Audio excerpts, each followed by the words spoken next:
Live. And yes, everybody, I'm teaching the prof today. And yes, prof trusts me enough to give me his stream key. That's dangerous. Now you're live. I don't see. Or am I live?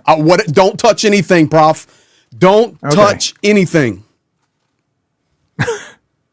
Now, you've got it on the wrong title. The armored ambulances are arriving. You can fix that later. Don't worry about it. You are live. Everybody. Well, but they're going to be like, huh? What are you talking about?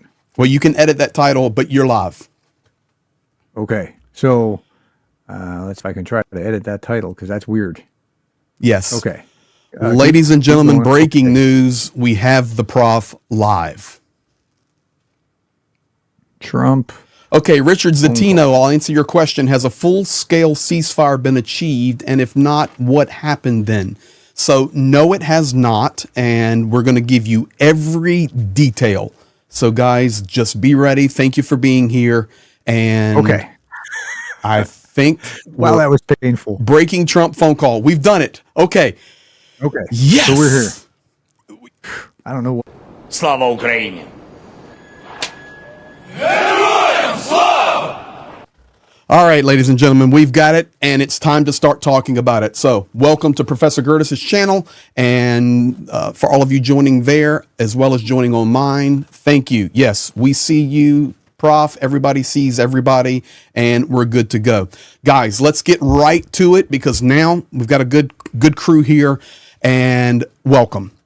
Today was the phone call between Donald Trump and Vladimir Putin. I will start from the beginning, and then Prof and I have been on the phone together for probably an hour, just talking about this. I looked at it. Hour and a half, and then he got home and he says, well, let's, we're getting ready to make a video. And I said, no, let's go live and interact with people and talk about it.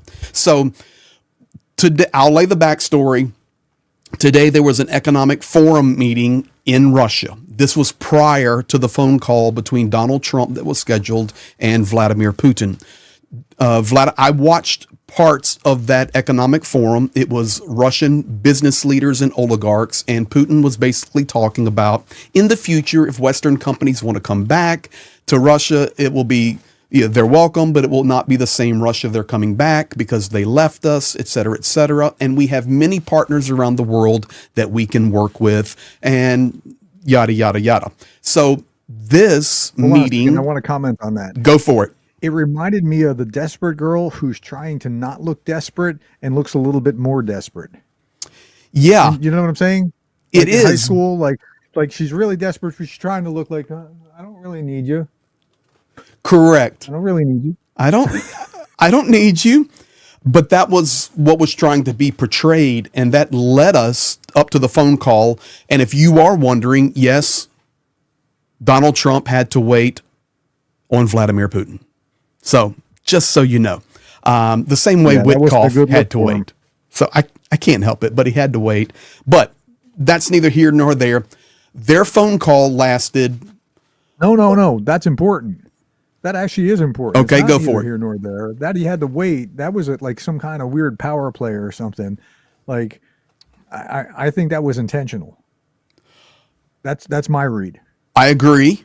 I just said neither here nor there because it happened. Headline, but you couple that with the 8 hours and other things, and Trump's not looking like the great deal maker here. There's the power play here. Mm-hmm. Okay. I'm good with that. So, Darren Weiss, he did that the other day too as well with Witkoff. That's a fact. They had to wait. All right, now let's go in here and let's start talking about it. So Professor Gertis and I were waiting. We were talking. I'm reading Ukrainian news to him as it's unfolding. I'm reading Russian news to him as it's unfolding. Why? Because there was zero information coming out from the United States. Because that was kind of weird. It was weird. During the call, the United States was reporting that Donald Trump would give a press conference, not a press release, but a personal press conference about the results of the call. So you want to pick the story up there? We're just waiting for it, and nothing happens. Hold on a second. They keep telling me on my side that I have to move the mic closer. If it's any closer, I'll lick it. So is there something in your Your I can volume taste is it. It's not pushing good. out perfect on mine, so it should be the same on yours. I'm just having a great time today, aren't I? That's okay. Let's see here. Yeah, power play by Putin. Is everybody in my chat hearing Prof. Gertis okay? No, it's good. The sound's good. So maybe Okay. maybe Well, I mean, it is what it is. for you All right, guys, let's maybe just just keep check going your then. overall volume. All right. Yeah. General consensus said ignore Prof. Everything's good. Now, so we were waiting for a press conference. We were waiting for Trump to say something. So I was looking at that going, okay, well, Trump will come out and say, we did a huge deal. Everything is awesome. It's great. This is the best, whatever. And if he doesn't do that, or if everything did go the way that Trump wanted it to go, then he would do that immediately. And then there was this long pause. So they were crafting a message of some sort. And the message wasn't all that compelling. So it made you go, I wonder what's going on here. The message came out of Russia a lot quicker.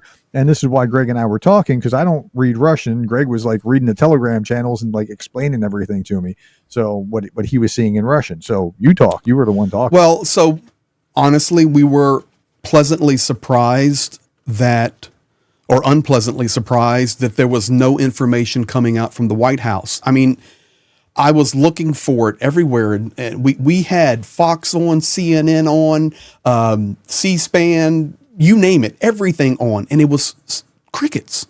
And we're going, okay, there's something with this. And then I said, Prof, I'm getting the Kremlin report in now, and the official Kremlin report. And I know people will say, okay, Greg, you can't listen to the Kremlin report.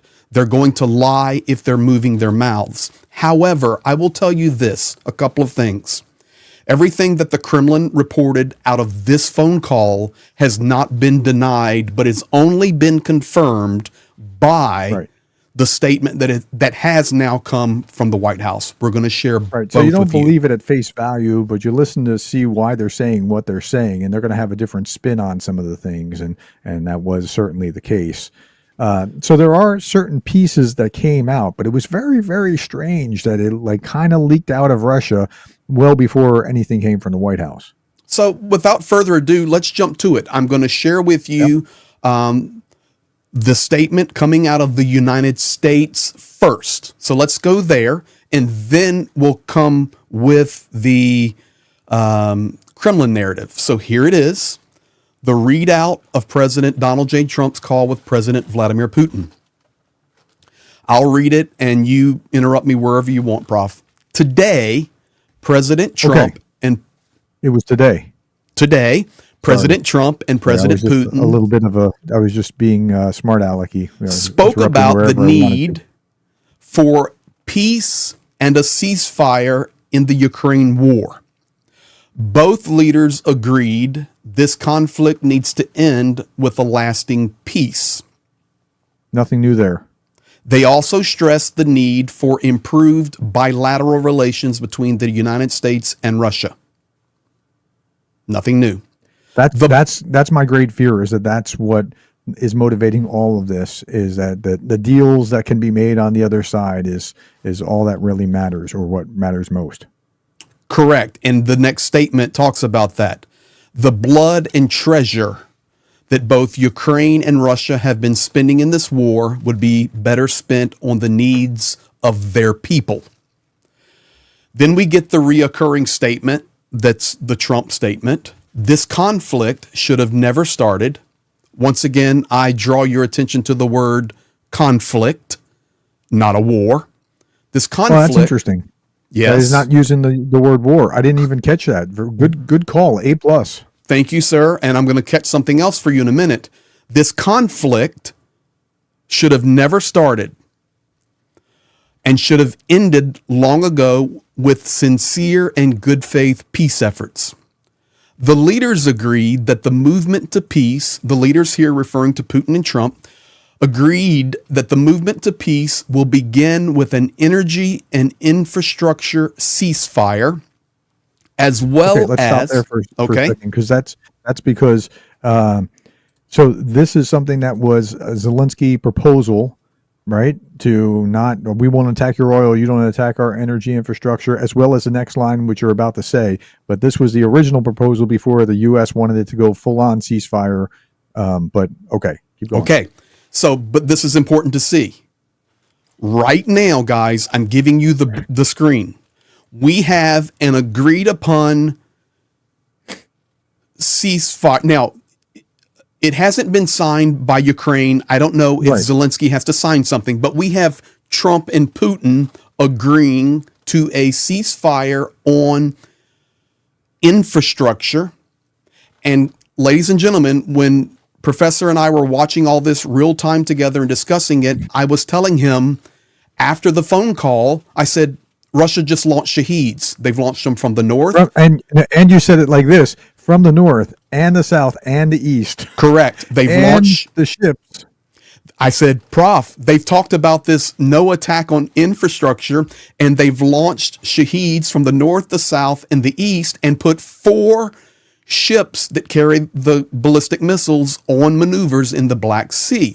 This is typically what happens every day. And if you have a good faith conversation at the bare minimum, where you are the president of Russia, the invading nation, the war, and you spoke with Donald Trump, and you come to an agreement that we're not going to attack energy infrastructure, then, in fact, no.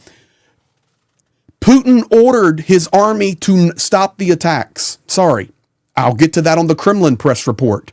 Yeah. Putin ordered his army to stop the attacks, and the Shaheeds went into the air and the ships went into the sea. Well, okay, so I just did a video. My very last video 2 hours ago was about how long it takes on average for Putin to break his ceasefire agreements, and that would be now the record. We now have the record. He broke it before he even finished the sentence. Now, I want to get to a real question before we get back to the continuation of the document from the White House. Okay? Question for you, Professor Gertis. Mm-hmm. The war, a statement then a question. The war against the infrastructure of Ukraine has been devastating, but I can tell you firsthand that Ukraine has done a phenomenal job keeping the power on and keeping buildings heated, even as much as Russia has decimated the power grid. Okay. And the thermal Remember the points of invincibility. Yes. Like, we're a long way from where they were the first year. That's correct. That's the headline story. I'm trying to remember who I was talking to. Just the other day, I'm interviewing somebody who, it was Joe Linsley. Yes. Who said, yeah, the headline here should be Ukraine just survived another winter of Russia trying to pound its infrastructure into oblivion, and it succeeded. Like, it did. Ukraine has survived it. Okay, so here's the question, and let me go back to this because it just expanded right there, guys. Look, now it's growing. Now we just picked up Kirovograd and Kyiv region. It's just coming right across. So Shaheeds coming in just like this, and the ships are here, and the ships are here. So this is the quickest. We'll see. And it's so interesting because the Shaheeds, once they get out there, they're on AI now, honestly, and heading to a target, or they'll get lost, or they'll get deflected. They can still hit the targets. So it's broken already. But I'm going to lay this theory out. If there is a ceasefire on infrastructure, that benefits Russia the most because Ukraine has been devastating their oil refineries, their infrastructure for fuel and gas. You see what I'm saying? I think on net it'll help Ukraine less than it'll help Russia for the reasons that you said. It will help Ukraine in the sense of no more electronic, or infrastructure being hit. Sure. But there's plenty of targets that Ukraine can go after of ammunition dumps and things along those lines. So it's not like they're going to be bored. Okay. So that's where we're at. Let's go back to the document now. Right here. I'll continue. This conflict should have never started. We got that. The leaders agreed that the movement to peace will begin with an energy and infrastructure ceasefire, as well as technical negotiations on implementation of a maritime ceasefire in the Black Sea, where the ships are now out deployed. Where the ships are now firing. So full ceasefire and permanent peace. I don't know that this has actually gone into effect in the same, like Putin said he ordered stand down, but I don't know that this has gone into effect yet. So let's give him the benefit of the doubt. Agreed. And I always try to do that for every party, all sides. I do that all the time. So agreed. I was joking about like that would be the shortest violation of it, but we don't know that they've actually come to terms where, okay, you signed off, and now this will happen. But in the meantime, until that happens, let's say Putin's trying to ramp it up. Optic, great comment here. Anybody surprised that the Trump deal is better for Russians than the Ukrainians? No, not surprised at all. And just wait, it gets even better. These negotiations will begin immediately in the Middle East. Okay, so probably Saudi Arabia again or whatever. We'll see. Mm-hmm. And that would be the negotiations, as I read this, on everything except energy infrastructure. Mm-hmm. For me personally, because especially after the statement from the Kremlin. But we'll see. Mm-hmm. Now, this is crazy. The leaders spoke broadly about the Middle East as a region of potential cooperation to prevent future conflicts. So you know what happened when they were cooperating last time in Syria was that they were each killing the wrong side's guys. Like they're like the Russians were working kind of to support the Assad regime by killing certain terrorists, and the Americans were going after the ISIS guys, but not going after those. Like they were at cross purposes while they were working together. So we've got some good comments coming in here. Will the future negotiations, I'm putting that word in your mouth, A.F. Kaplan, include Ukraine and the EU? I strongly doubt it, to be honest. We shall see. No, we shall see or shall not see, according to Putin, because Putin's saying they can't come to the party. It's a no to a ceasefire, plain and simple. Mitch Ashdown.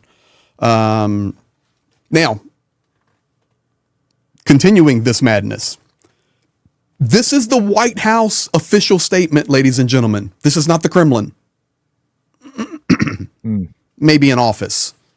But they further discussed the need to stop proliferation of strategic weapons and will engage with others to ensure the broadest possible application. Are you ready for this one? You're talking about proliferation. This is exactly the wrong way to go about doing it. 100%. You're causing proliferation in a huge way while saying you're going to talk about not doing it. Okay. It's almost like they're saying, "Don't smoke, kids." Correct. It's bad for you. Correct. Now, I have a question for both chats. Okay, I have a question for you. In fact, I want to go back to this. And I have a question for both chats. Has Russia destroyed Ukraine? And what I mean by that is systematically, meter by meter, leveling cities, destroying people's lives, killing civilians, and has Russia destroyed, for example, Bakhmut, Severodonetsk, Avdiivka, Kharkov, Toretsk, Vovchansk, leveled them to the ground? Vast majority of mine say no, nope, no. One yes, no, yes. You guys are misunderstanding my question. Has the Russian army leveled cities to the ground? It's a simple question. They've done that, but have they done this to Ukraine? Because that's what you were saying, to all Ukraine. Like Trump was saying, not to all Ukraine. I'm talking about two portions of Ukraine. Let me make sure I'm very clear. To the portions. Now they're saying yes. Now that you have clarified yourself. Okay, I am very sorry. I stated that question not as well as I should have. for the portions that Russia has invaded, and in addition to that, where missiles have flown and drones have flown in non-occupied territories. For example, guys, Kherson is practically destroyed. Sorry.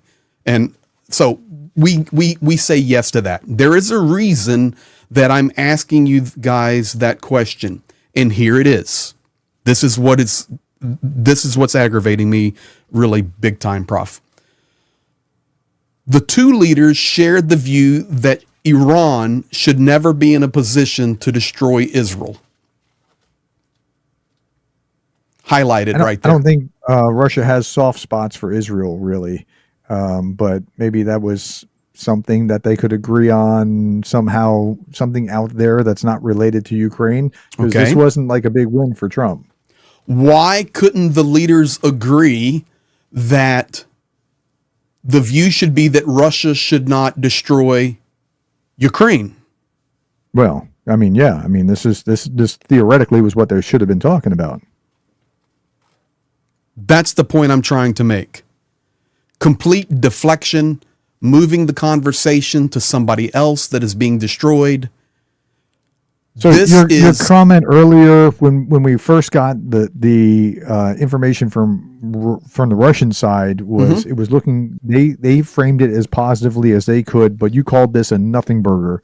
As far as what Trump is able to walk away with or claim credit for or victory for, this is a nothing burger. I mean, the biggest thing was the prisoner exchange, but I mean, we're going to get to that. That's it.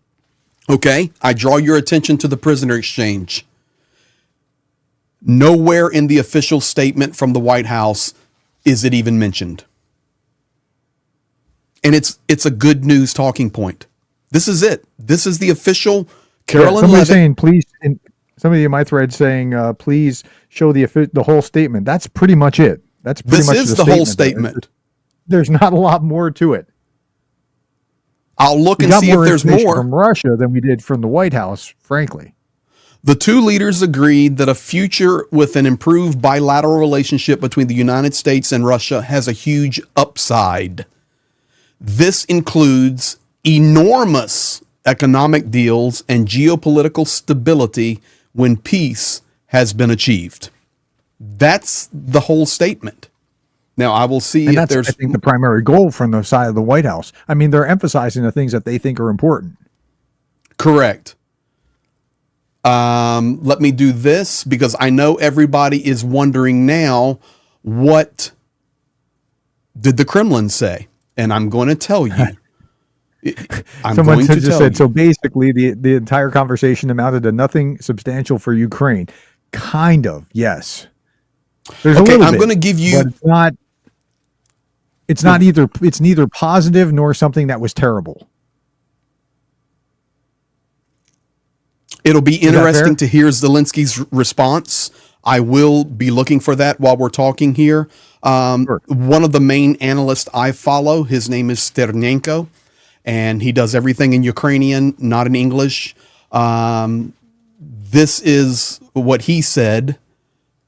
On the positive side, there will be an exchange of prisoners, 175.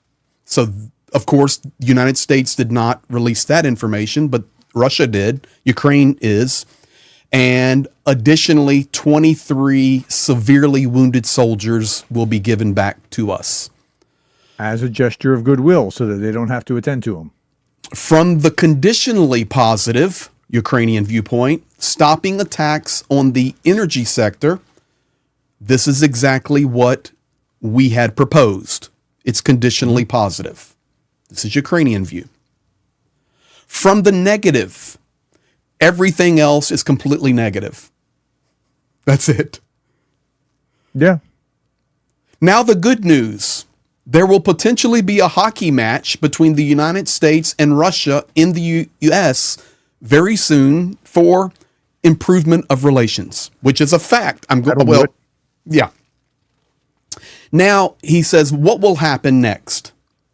99.9%, it is already proven because Shaheds are in the air that this is nothing. Not an end to the war. Well, yeah, I mean... Let me finish the statement. Not an end to the war. And now a new great war in Europe just became closer. Yeah, and so I didn't have a lot of confidence that Trump was going to, get some great deal here anyway. I don't think Putin wants it. The last video I put out last night, I was talking about that Putin's not going to come easily, and he's not. He's talking about things like, hey, let's talk about Putin's demands about, like, if you want to not escalate. Can we flip to that? Do you have that? Tell me that one more time, because I was reading Zelensky. Trump's getting ready to call Zelensky. Tell me again. Putin's demands to not escalate. Okay, remember yeah, that yes, a little bit. So I mean, here he's not talking about what is necessary to get to a ceasefire or necessary to get to some kind of final agreement. He's talking about, if you don't want to escalate, you have to do these things, which is basically maximalist demands, which is kind of stupid that you're going to put that out. I mean, I get it. You're keep asking for the world, hoping that you get a piece of it, but yeah. Okay, so here we go. I'm going to start throwing back now Ukrainian responses. We do not have an official response from Zelensky yet, but Zelensky has been informed to expect a phone call from Donald Trump. So he will be receiving a call from Trump. But initially, coming out of Kyiv, this is what they're saying. Win for Russia, because they did not agree to the full ceasefire which the U.S. proposed. Yeah, I mean, I think a full ceasefire would have been a better scenario for Ukraine, and I think Russia knows it and can't agree to it because it needs to keep pushing forward. And yeah, anyway. Second point coming out of Kyiv. Once again, we remind you, the Kremlin sticks with its plan and Putin's conditions of the cessation of mobilization, the stop of all military aid. Hey, let's just stop there before you go on. Okay, so the demand to not escalate is for the other side to stop mobilizing. Correct, and this is what. Okay, so I'm reading to you guys now. I'm reading to you. Our demand for you to not escalate, Russia, is for you to stop mobilizing. This is not Zelensky's statement. This is coming out of Kyiv. Zelensky's not in Kyiv right now. He was in Finland with his wife. But this is some official, as it can be, without Zelensky coming on and making the statement. Sure. This is what Ukraine is saying. I'm just laughing at the idea that they would make a demand that the other side stop mobilizing. They have to stop mobilizing, and B, all foreign military aid must stop, and there must be a cessation of all military intelligence. Yeah, and that's going to work out really well for them. That's like saying disarm yourself, victim, while I rob your house. Okay. Third, hand over your gun if you want this not to escalate. Third, and then I will read the Kremlin statement after this, because I think we're being fair. We've read the U.S. statement, and now I'm reading what we can call as official as we can be without it coming out of Zelensky's mouth, their statement. Third, they're saying Putin continues to push for the elimination of the root causes of this conflict. You will continue to hear denazification, demilitarization, and everything is due to the fault of the Kyiv regime. What do you understand the Russian interpretation of the root causes to be? First of all, a militarized Ukraine, a Nazification of the Kyiv regime, which of course is anti-Russia. This is really good talking. I was actually talking with Starsky after the stream last night. It goes back all the way to Yanukovych, where they began this narrative for the last basically 20 years, leading us to this point of this Nazification. None of this war. That's right. None of this war would have happened if the Ukrainians still had the positive, I want to be part of the Russian mirror kind of attitude. I mean, I think literally, like this would not have happened if they were just willing to be under Russia's thumb, and they weren't, and they wanted to be under Europe. And so, I mean, like part of Europe and growing like Poland is, and that's the direction that they want to go. So if they had kept to the previous course, none of this would have happened. But they can't tolerate a burgeoning democracy that's going to be a contrast piece to them, that's going to have a GDP that's going to rival theirs with a third of the people in 10 years. They just can't do that. Correct. But see, this points. So we're live, so we can go a little off the facts here, but for sure, this gets to the mineral agreement. This gets to the narrative of the richness of Ukraine. This points back to the statement that come out of the White House about future. In fact, it was enormous economic partnerships. Okay. I'm telling you, man, the amount of grain and the amount of rare earth minerals in Ukraine, it is so wealthy.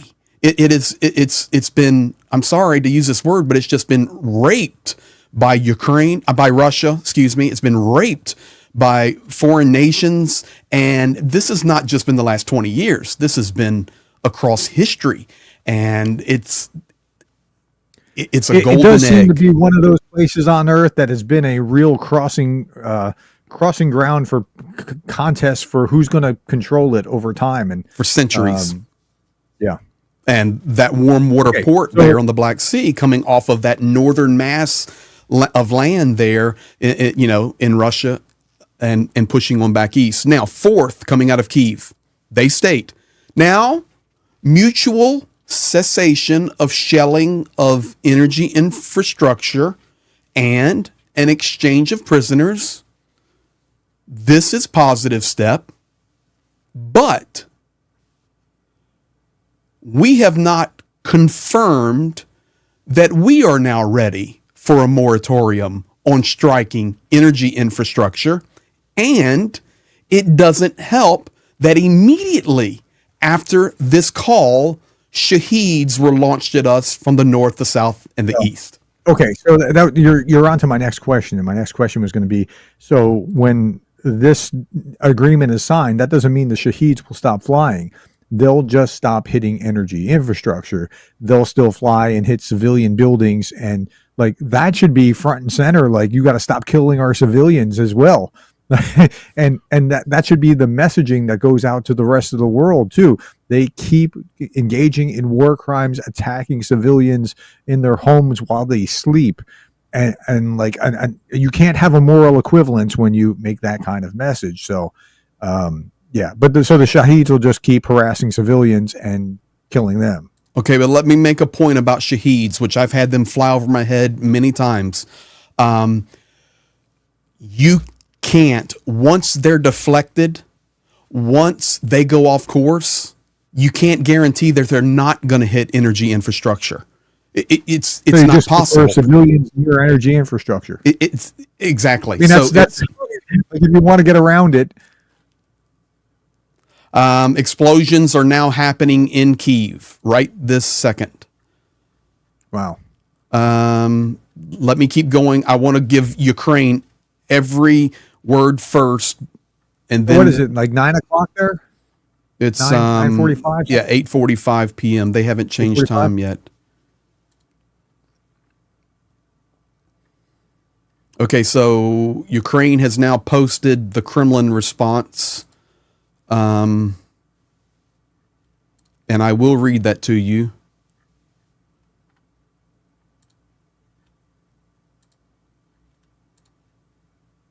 Here we go.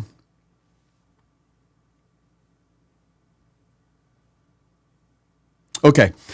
So coming from another group in Kyiv, this is their statement. And of course, I'm reminding you, Trump will be calling Zelensky. And then when Zelensky makes his statement, I'll translate it. We'll get it out to you guys. Our conclusion, not successful. In the end, Putin agreed to not Ukraine, not successful. And we took note. Oh, here we go. We took note in Ukraine that Donald Trump canceled his press conference and did not come out for questions from journalists. We took note. Right. It's just coming out now. So We were talking about that on the phone for like an hour and a half going, okay, we're waiting for the press conference. And we were just watching all this together. That it wasn't like that, or I mean, a positive sign in the sense that Trump didn't get, something that was where he could create a deal and we've got a deal, because otherwise he'd be out there right now. He'd still be talking. Yes. Go ahead. Okay. Ladies and gentlemen, this is crazy because this is confirming everything. And this is why we're live. And I'm reading to you as it's breaking. So, our summary: the conversation is not successful. We take note that even Trump canceled the press conference and did not come out to the journalist for questions. In the end, Putin did agree to not hit energy and critical infrastructure for 30 days, even issuing an order to his military, although moments later, Shaheeds are in the air. Secondly, there is an agreement, and we're thankful for an exchange of 175 prisoners. That's like the only positive thing that's actually had legs. We are thankful that 23 of our seriously wounded heroes will be returned to Ukraine. We note that once again, the unrealistic conditions are set for stopping mobilization, stopping intelligence, and stopping military equipment. And at the end of the statement, the two presidents agreed to, quote, stay in touch. They then give their commentary. Is there anything good for Ukraine as a result? Unlikely, other than our prisoners and wounded. What I just said a second ago, right? That's exactly it. Exactly. In all caps, Putin did not make any concessions to Donald Trump, period. So this is a real poke in the eye to Trump, too, because Trump's a great deal maker, right? Like you were talking about that. We were talking about it. Yeah, if you see yourself as a great deal maker, then you got to make great deals. And to not make the great deal shows that you're not really that good as what you are or what you're claiming to be. Correct. Now, this is interesting here, and I'm continue. Agreeing to stop shelling of energy is actually a bad deal for us in Ukraine. Russia does shell our energy, but not to the level that we hit theirs. They will now simply stockpile missiles for further strikes in the future. The fact is, we are destroying Russian oil refineries, costing the economy of the Russians billions every day and damaging their war machine. This is why the only thing potentially agreed to will turn out to be not beneficial for Ukraine. Wow. Yep. So I had this video that I showed not too long ago, and it was about Nixon. I'm trying to pull that thing up here real quick to see where it was. It was Nixon talking to to an interviewer about how, listen, the only thing that you can rely on the Soviets to make a deal about are if it's in their interest. Otherwise, you just can't trust them. And I think he's spot on. That's absolutely right. So, that's what you have to look for. That's how, and so they might be willing to do something like this that's going to be perceived to be in their interest, but yeah. I will remind you guys that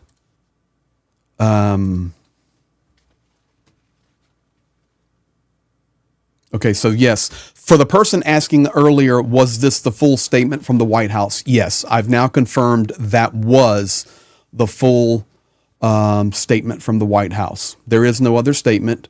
And now I'm going to read to you the Kremlin response in just a moment. Now, if you guys are wanting to hear, Trump has not yet called Putin.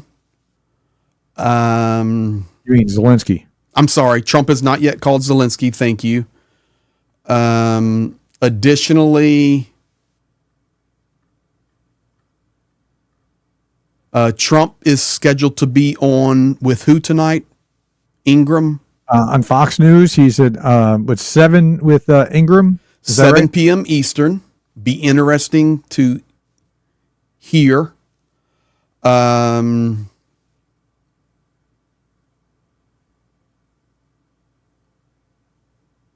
Okay.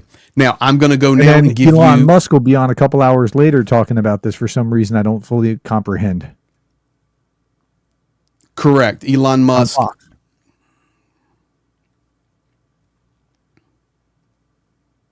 Okay. I now will give you the direct statements from the Kremlin. And then we'll see if anything else unfolds, and we can stop from there or continue to chat, whatever. I think people are. Hopefully, you guys are appreciating this. And if you guys, I'm sorry, but if you guys have super chatted, I've been on other screens. My moderators are working. Thank you to the moderators. Johnny Nedregard, thank you. New crew member. I'm sorry, but your name is written in a foreign language, and I can't read it. And I don't want to be disrespectful. It's Chinese, I think, or Korean. Thank you, F. Oink. Greg, yeah, go ahead. I'm just saying that from where I am. F. Oink coming in, Hungarian Franks 1000, great support of the channel. If Diaper Donnie doesn't do a press conference soon, it will be an indication he lost face.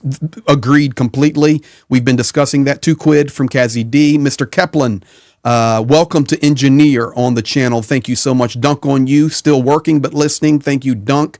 And thank you for gifting the 10 memberships. Another one of my mods. Little Miz, 5 quid. Slava Ukraina.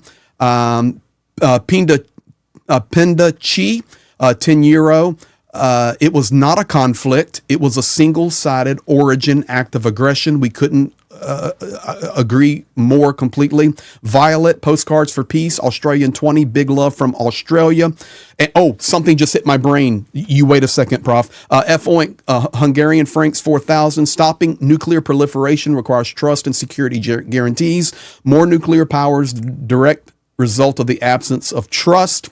Correct. Rick Netherlands, 599 quid. Dutch media wrote that Putin demand for the ceasefire also includes that the West stops military and intelligence support. Is this true? Rick, I will be answering that as soon as I read the Kremlin notes to you. Just want to catch up. You guys are being so kind. If you're super chatting or stickering on Prof's channel, I can't see those. Nobody is super chatting me. Okay.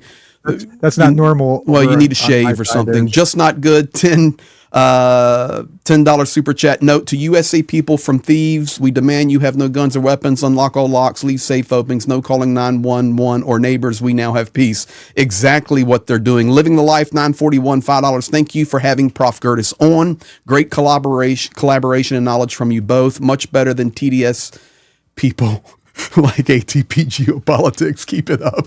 I'll pop it on my buddy Johnny. But thank you, Living the Life 941. That was pretty funny. I'll get that it's to Johnny. Usually better if there's a couple of us because we have different perspectives. Whether, like, we had this great stream the other day on Johnny's channel. It was where Jonathan Fink and Greg and I were all just talking about things, the same thing from different perspectives, and it was really robust. It was and open and sharing. Now, somebody just said Greg better looking. I don't know what that means. I've got the Ukrainian sweatshirt on.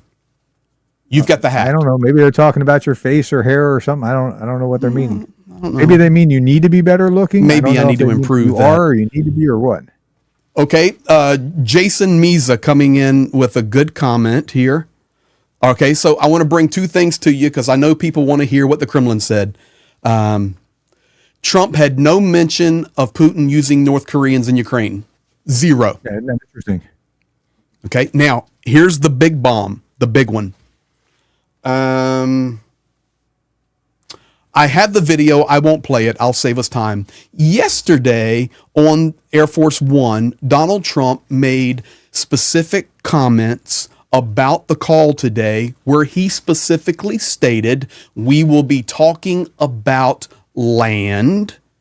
We will be talking about how to, I probably need to play it so not misrepresenting it. But he also said we will be talking about the big power plant, Zaporizhia nuclear power plant. I draw your attention, Professor Gertis, there has not been any statement from the American side, the Ukrainian side, or the Russian side in regard to the Zaporizhia nuclear power plant. That's because Trump just talks about stuff, and it's almost like they're throwing spaghetti up on the wall to see if what sticks. When Trump talks, you have to like almost discount what he says, like not take him seriously, because he says a lot of stuff, and somewhere in there maybe he'll talk about something important. But you just got to understand that's how he operates. So everybody was in a tizzy about the power plant. The power plant's not even on the line. It's not even near the border. And you said it was okay. Oh, he said it's on the border between Russia and Ukraine. Exactly. But the point being, yesterday, President Donald Trump on the airplane talked about land and the power plant and that they would be discussed. Today, there is no word that they were discussed. It's a win for Putin, a complete win. And that's why Ukraine is saying he didn't even come out for his press conference. I need to play that video. You have it? Yeah, I've got it. Go ahead, play it. All right, let me get it.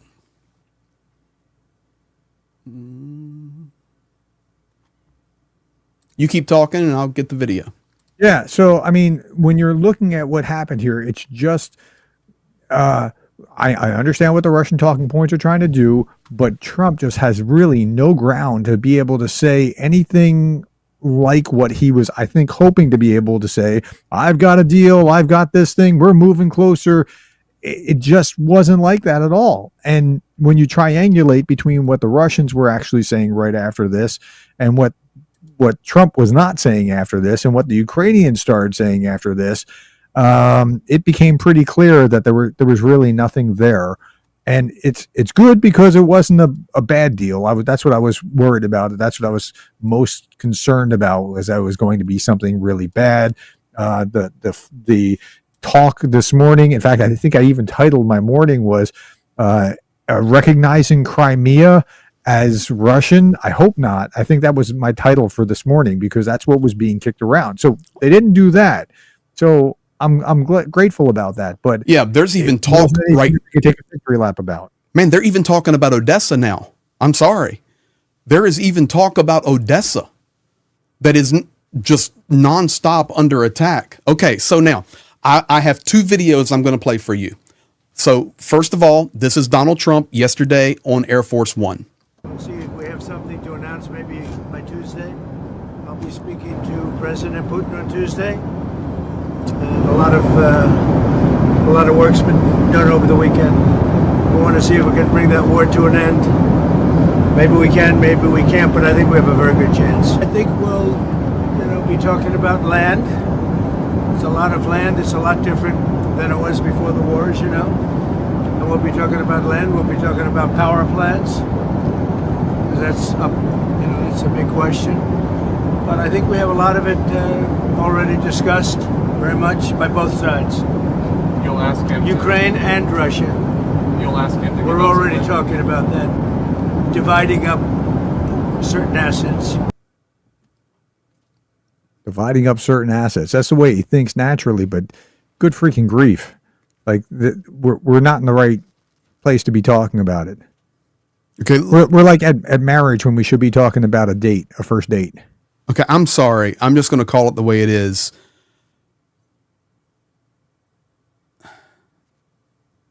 At the kindest way I can say it, he's just not talking truthfully.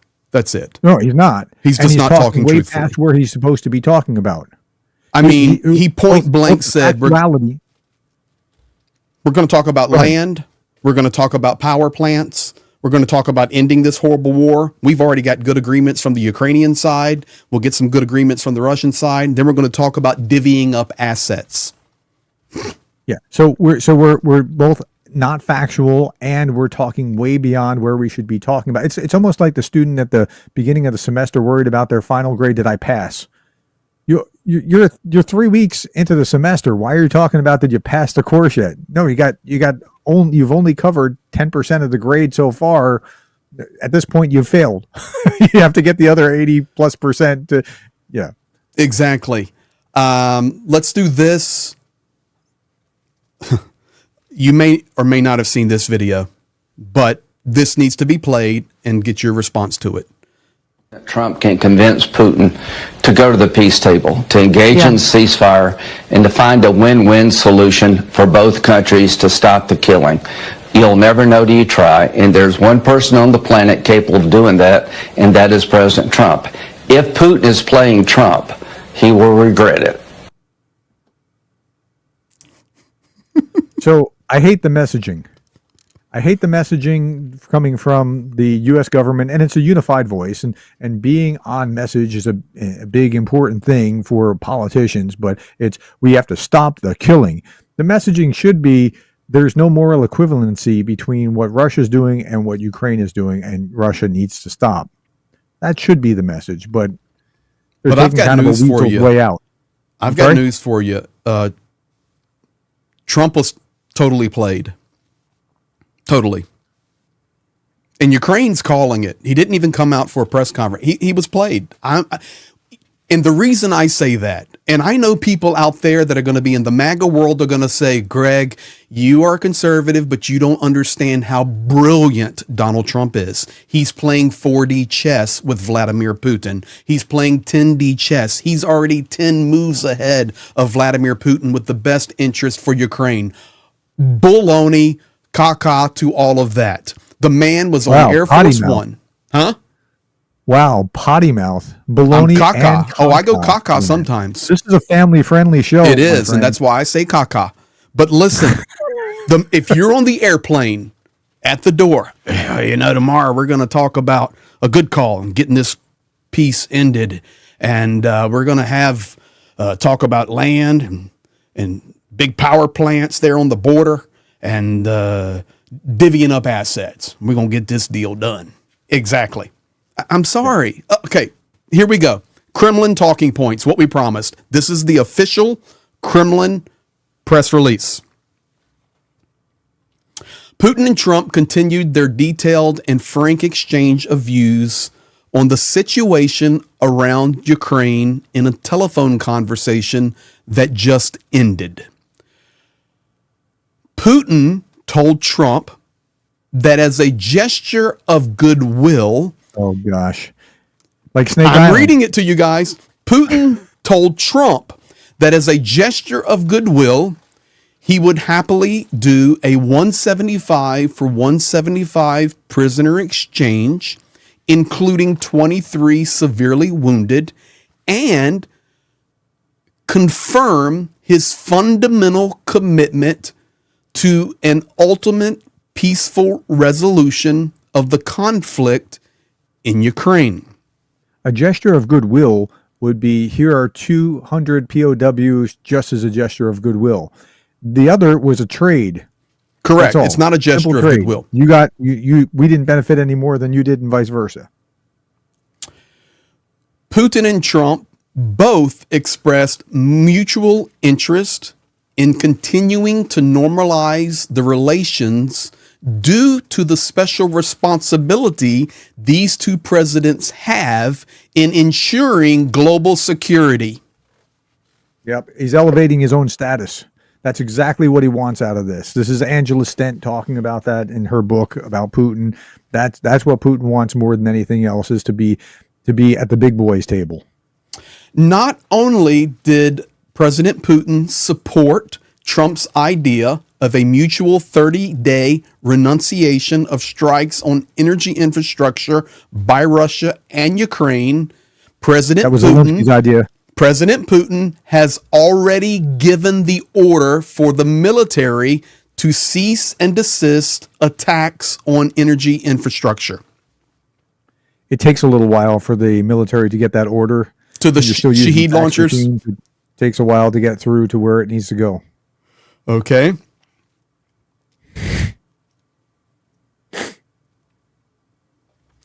Putin stated clearly that there must be a complete cessation of all armed supplies to Ukraine from international sources in order to prevent the further escalation of this conflict. Quote. Okay. But they can get their own supplies in Russia and from North Korea and Iran, and that's all kosher. That's correct. And they can have North Korean boots on the ground. In Europe, yeah.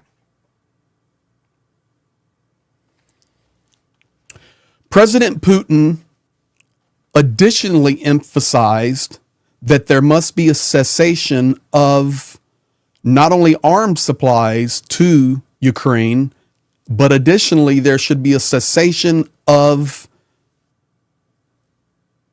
the foreign military assistance that is being provided through intelligence sharing to the Kyiv regime.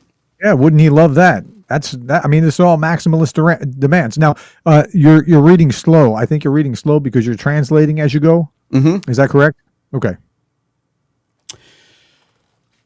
In response to Donald Trump's appeal to spare the lives of the Ukrainian servicemen that were surrounded in the Kursk region, President Putin once again confirms that the Russian side is ready to be guided by humanitarian considerations in this situation, and once again requests a surrender. And if they surrender, he guarantees the lives and decent treatment of those that are surrounded. Who's surrounded? Nobody. Nobody's surrounded. Yeah. I wish you could point to where on the map they were surrounded, because that would be fun to watch. Like, can you tell us where they're surrounded? But we don't have the presence of mind to ask, nor the inclination to ask. Additionally, during the conversation, as Donald Trump put forward the proposal to refrain from attacks on energy infrastructure, not only did President Putin respond positively, but he immediately paused and gave the orders to our military on the call. Okay, so then that was the shortest lived ceasefire if any of those Shaheds or any of those missiles hit any energy infrastructure. Now, if they're just flying, that's well within the game. Right? That's correct. Yeah. President Putin and President Trump have confirmed their intentions to each other to continue working towards a solution, solving the Ukrainian crisis in a bilateral mode, mm-hmm. including taking into account the above mentioned proposals provided by President Trump. For this purpose, Russia and the United States have agreed to create groups of experts for further discussions. You pointed out bilateral. What grabbed you? Bilateral. Because I think ultimately they want to get down to where the decision is by, in my understanding of that, and you're the professor too, they want this to be a Trump-Putin decision.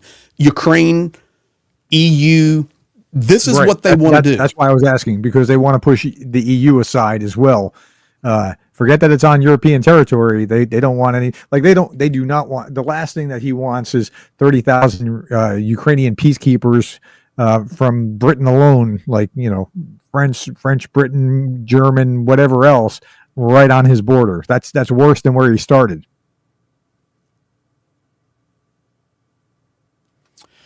President Putin and President Trump moved their conversation to the Middle East and the Red Sea region. Joining efforts will be made to stabilize the crisis situation and continue cooperation on nuclear non-proliferation and partnership in global security. This in turn will contribute to an improvement of the Russian-American relations. President Putin noting one positive example is the joint vote in the UN on the resolution of the Ukrainian conflict. They're just gloating on each other. Well, they want to. You can feel that they really want to renormalize from these statements, and without having to actually do anything about it. Correct. President Trump responded that a normalization of bilateral relations is the responsibility of the United States and Russia for ensuring security and stability in the world. In this context, we are the countries where this cooperation must ultimately be established and considered, and we are open to ideas that will be outside of this context of war and whatever, to mutually bring our nations together for powerful economic and energy partnerships in the future.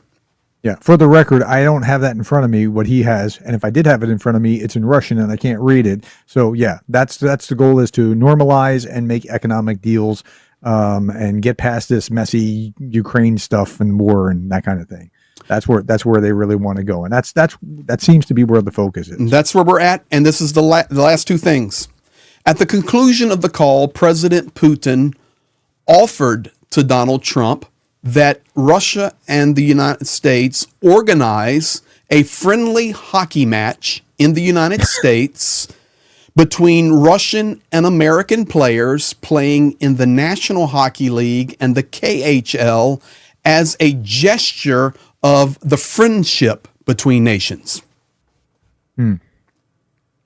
Well, that'll do it.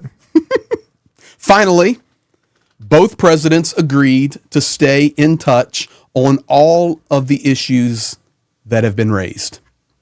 That's it. And that's not bad. I mean, during the Cold War, we were in touch with the Soviets the entire time, but we also had a different stance toward them. We weren't just like giving away the store. So that's the bad part, not the actual communication itself. Okay, so with all that, what's your final assessment? This is where we're at. My final, it was a win for Russia. I don't think it was much of a win, but it was a slight win for Russia. It certainly wasn't the victory lap that Trump wanted. Ukraine certainly didn't get anything useful out of it. But I don't think it'll actually go anywhere really, except for the hostage or prisoner exchange. How about this? Let's go here. We've got a statement from Donald Trump. My phone conversation today with President Putin of Russia was very good and productive one. We agreed to an immediate ceasefire on all energy and infrastructure with an understanding that we'll be working quickly to have a complete ceasefire and ultimately an end to this very horrible war between Russia and Ukraine. He calls it a war. Thank you for that. This war would have never started if I were president. Many elements of that's better than conflict, which you pointed out earlier, the language of conflict elsewhere. So that's good. I'm glad he's just not saying special military operation. Correct. That'd be terrible. This war would have never started if I were president. His statement he makes 37 times a day. Many elements of a contract for peace were discussed, including the fact that thousands of soldiers are being killed, and both President Putin and President Zelensky would like to see it end. That process is now in full force and effect, and we will, hopefully, for the sake of humanity, get the job done.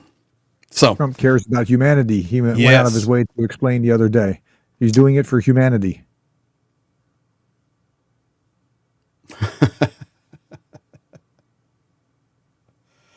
Analysis coming out. One of my viewers just said, I can see the prof getting bewildered by the absolute lack of anything actually getting done. Actually, no, I mean, I think it's actually kind of a good thing that nothing got done as opposed to something getting done that shouldn't have gotten done. So Sky News, on balance. Actually, Sky News, and this is coming out from, and I'll just put this. I think this is what you're trying to say. Sky News, Mark Stone. I do not know who the guy is, but this coming in right now. Not that one. This one. I know it's small, guys, but it says analysis. Both sides can claim a win. Trump moved the dial closer, talking to peace, but Putin can continue the ground war. Yeah, I mean, they can say a win for different reasons. They talked about enough subjects that they can each say they have a little bit of something here that they can, take a little bit of a victory lap. But Trump knew he shouldn't go right out and give that victory lap. They're trying to message it right now in the White House. Yeah, I'm sure they're trying so that when he goes on at 7:00 on Ingram tonight, it's going to be clear. And he's going on with like the least controversial from his perspective type of interviewer, or the most friendly interviewer that he can imagine. So, well, I would throw the conjecture out there personally that that was probably already scheduled, and he was probably planning to take a victory lap on that program tonight. I doubt that was scheduled after the Putin call. Additionally, but it's still a friendly network where he won't have to, worry about really the hard questions or adversarial questions.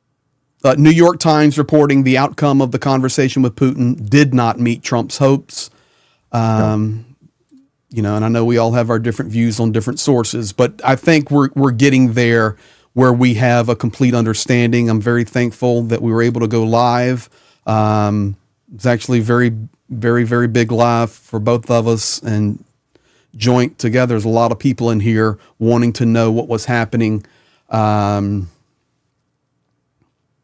this is about as complete coverage as you're going to get. We have information from Russia, from Ukraine, from the White House, and we've covered it about pretty exhaustively. So whoever else is going to be covering this, and I'm sure others will be covering this, you were worried about being out there too soon, but after we had talked, listening to everything along the way for an hour and a half, I think we had a pretty good handle on it. Well, I'm reading straight from we treated it fairly. We read the American side first, we read the Ukrainian side, and we read the Russian side.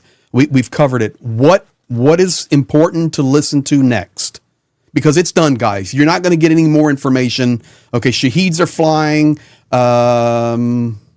In fact, take a look here. Right here, you can see the air alarm is now even moved over to Zhytomyr region. And typically in this area here, this is where they're always trying to hit energy infrastructure. They're not going after residential buildings here, although they hit them. They're going after energy infrastructure in western Ukraine, and you can see the ships are in the sea, all of that. But I'll tell you, there was something I was going to say here. I think we've presented it fairly, looking at all sides. We were talking about it, the analysis of it. What is going to be important to listen to next is only one thing. There's going to be no more news coming. We covered it completely. What will Zelensky say? Yeah, so I was going to ask you that. What do you think Zelensky's going to say? I don't know exactly. He's got to try to look like he's cooperating and wanting the thing without being affrontive, without being in the front to Trump, but still maintain a line and say and maintain his positioning. But I don't know what that is. I really let's put that into the chat.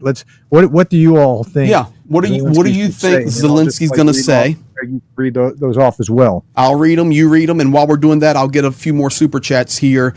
Thank you, Blonde Bombsheller. I've got the best mods in the planet. Blonde Bombsheller, Dunk on You, Pyro Kurt, just incredible guys. Skeghead in Australia. Blonde Bombsheller gifting 20 memberships. Thank you guys. F Oink, Hungarian Franks. Stopping nuclear proliferation requires trust in security guarantees. More nuclear powers is the direct result of the absence of trust. That is very accurately and well stated there. F Oink, thank you. Rick Netherlands, yes, we got that demand for the intelligence support. Answered that for you. Thank you as always. Blonde Bombsheller with a big super chat. Less than 600 likes, folks. Come on, every 500 likes, I'll do another 50. Current goal, 1,000 likes. Smack that like Greg will button. sing for you if you get enough likes. 987 likes. Words. I think Zelensky, this is going to be a good one here. Let me put this one up as soon as it comes up on my screen. Jason, Misa. I think Zelensky, unfortunately, needs to be thankful and respectful to Trump for trying to get a ceasefire, but continue blaming Putin for not wanting peace. Not wanting real peace. Look, we tried to give you this, and he wouldn't do it. That's very right, and he has to be respectful in the process, as much as he might need to bite his tongue, in order to kind of show that he's playing along. It's going to be interesting because, honestly, Prof, the Ukraine report that I was reading to you earlier was from Ukrainian leadership. It's not Zelensky. It's not Yermak, but from Ukrainian leadership, where, the one thing that they'll agree upon, okay, maybe we're wrong. Maybe it's already agreed to because Ukraine already offered it. Okay. Well, so you see what I'm saying? Go ahead, explain that out for people. Okay, so Ukraine met with Trump's team in Saudi Arabia, offered the truce proposal variations that are possible. Trump's team put in the ground, let's stop the ground as well. So silence in the air, the sea, and the sky, and stop on energy attacks. So Ukraine has already agreed to that. So if Putin says, okay, I agree to that, and I order my military to stop, it's going to be interesting tomorrow, to see if Russia hits Ukrainian infrastructure, and it's going to be interesting to see if Ukraine hits Russian infrastructure, which they do very well. And they do every 2.7 days in 2025. I did the math not too long ago. Exactly. It might be slightly off. It might be 2.8 or 2.6 now, but that's what it was. Constantine's now on giving his reaction to Greg, reading the same statement as Greg. Awesome. Your hoodie is awesome. One of my comments was Putin dodged and manipulated his way out of the ball being in his court. I think that's the big takeaway. So what's your evidence? Good quote, good comment. It was, well, I really believed when this information went to Putin and then they sat on it for a few days. This is what the Kremlin does. This is how it's KGB 101. It's FSB. It's typical Soviet. They sit on it, continue to wage war. But I really felt that if we're using the word picture of the ball going from court to court, that the ball would quickly be back in the United States court, quickly back in Ukraine's court, and we've seen that now. It's back. Russia has made their statement.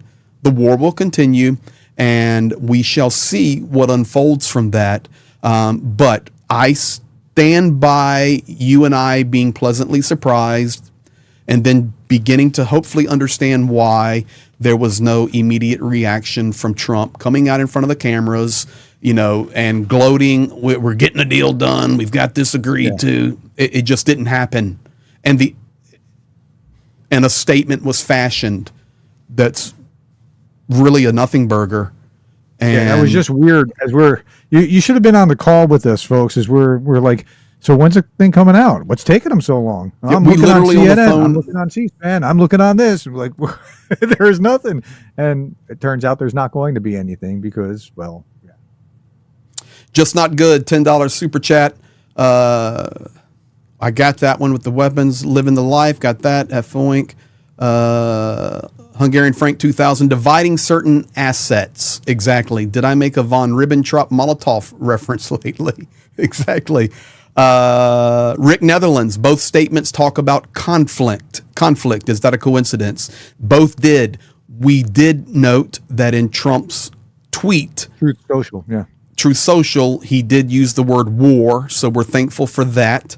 Violet from Australia, $20. No deal. Trump and USA are irrelevant. Ukraine and Europe will prevail in bringing Putin to heel. That may very well end up being accurate. F-Oink, Hungarian Frank 4000. Who cares that Russia and the USSA can claim a win? Ukraine is thrown under the bus again. For sure, this is not, going off of Sternenko's response, it was 99.9% no change for Ukraine, which has been under the bus and still under the bus. Al Yorkie, £5. Thank you, Greg and Prof. It's been a long 24 hours.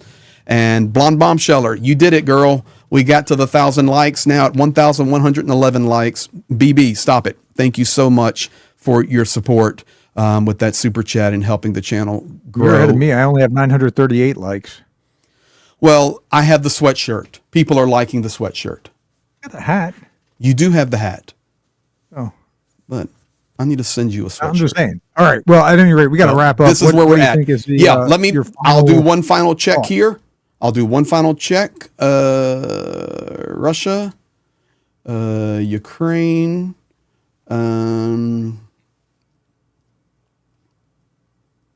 Nothing else in the news. Lachen, one of the best.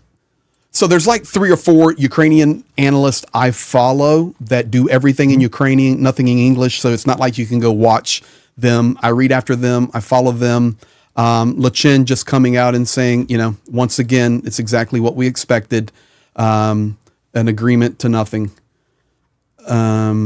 which is exactly the Russian narrative. So yeah, that's it. We're caught up. So ladies and gentlemen, please, wherever you're at, you're watching on Prof's channel or you're watching on my channel. I've got 1,016 likes now. There you go. Thank My you, audience is everybody. better. No, I'm just kidding. We share the audience pretty much. I mean, it's a good deal of overlap between the two. Yes, we did. I think. But thank you all for the likes. I think at the the likes peak it on was either about channel help 5,000.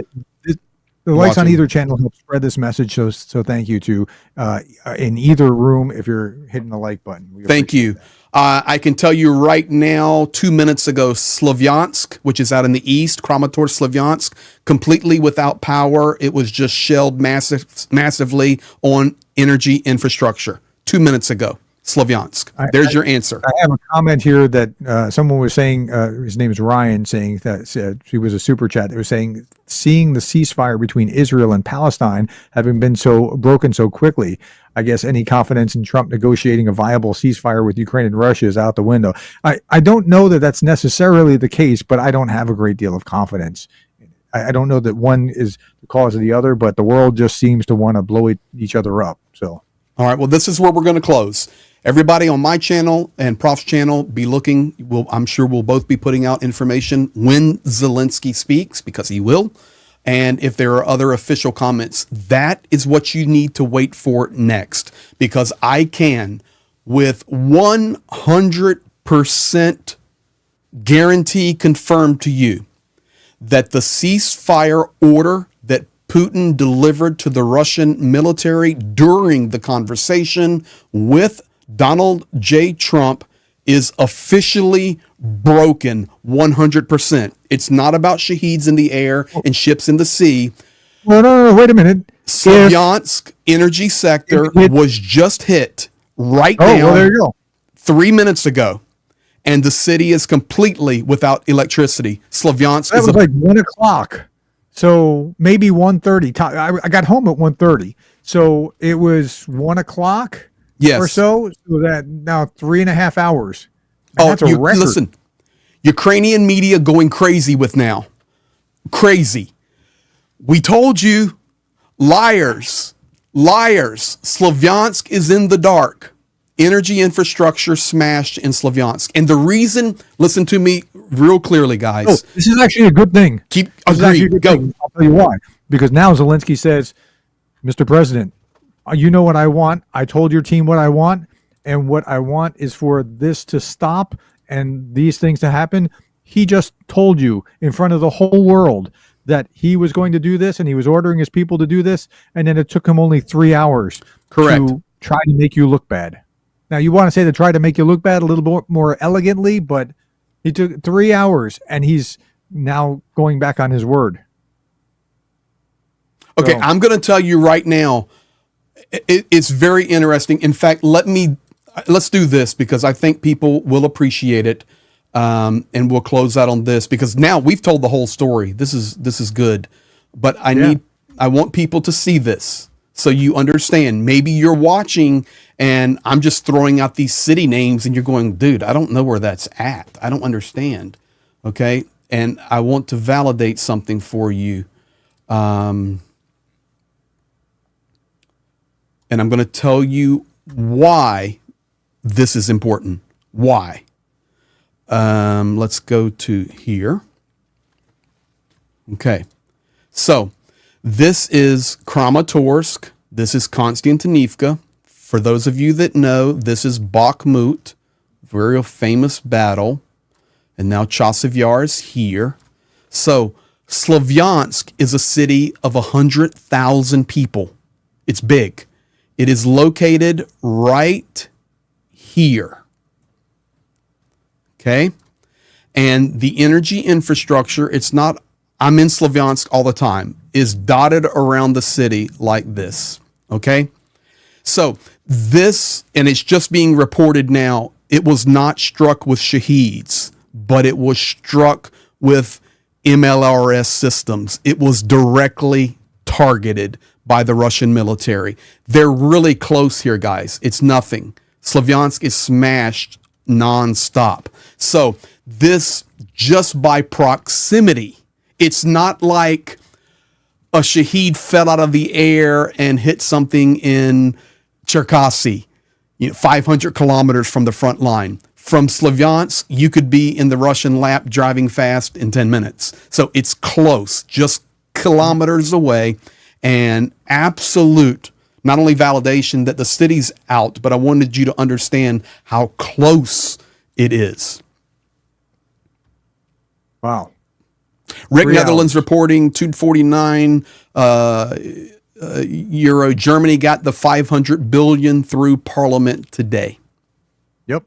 And Jan Vroon, welcome to crew member. Thank you all. So, guys, I think we've told the whole story, Prof. Thank you. Been awesome. No, that's good. I think that we've done as good a job as anybody out there is going to do in covering all the bases. And thank you to everyone who cares enough to actually pay attention to this and be tuned in as long as you have. And thanks for hitting those like buttons. We Yes, thank appreciate you. that because we want this message to be able to spread. Any last words? No, just thank you. We'll continue to do what we do. Stand with Ukraine, stand for truth. And for me, I'm disappointed today in what unfolded. I wish there would have been more for Ukrainians' sake. I'm disappointed in the president of the United States, our president. He for sure does not understand the situation. He is definitely, in my opinion, under the spell of Vladimir Putin, and that is made point blank obvious today when you talk about a nation that is being wiped off the planet, and the end of the conversation talks about a joint gesture of goodwill to play hockey in the United States. You're not even on the planet that we're on trying to stand for what is truth and fight for Ukraine. So thank you. We will continue. As I shared with you guys, it's broken. Slavyansk is absolutely de-energized right now from an MLRS strike. So that's out the window. What we watch for next is what Zelensky will say, and Prof nailed it. Russia, thank you for giving President Zelensky good talking points for his response. Yep. So That's you right. guys be blessed. Have a good one. Thank you. All right. Stay in the green room, Prof. I'll end it. This should end yours as well. Thank you all. Thanks to the moderators, both sides. You guys are amazing. Couldn't do it without you. And F-Oink, Professor Ukrainian anthem, please. He wanted you to. We'll work on that. Maybe we'll get a duet in the future. Have a good day, guys. Thank you all. And listen, make sure on both channels you subscribe, and please leave a comment after and turn the notification bell on, because it's going to start changing additionally with what happens next with Zelensky's response.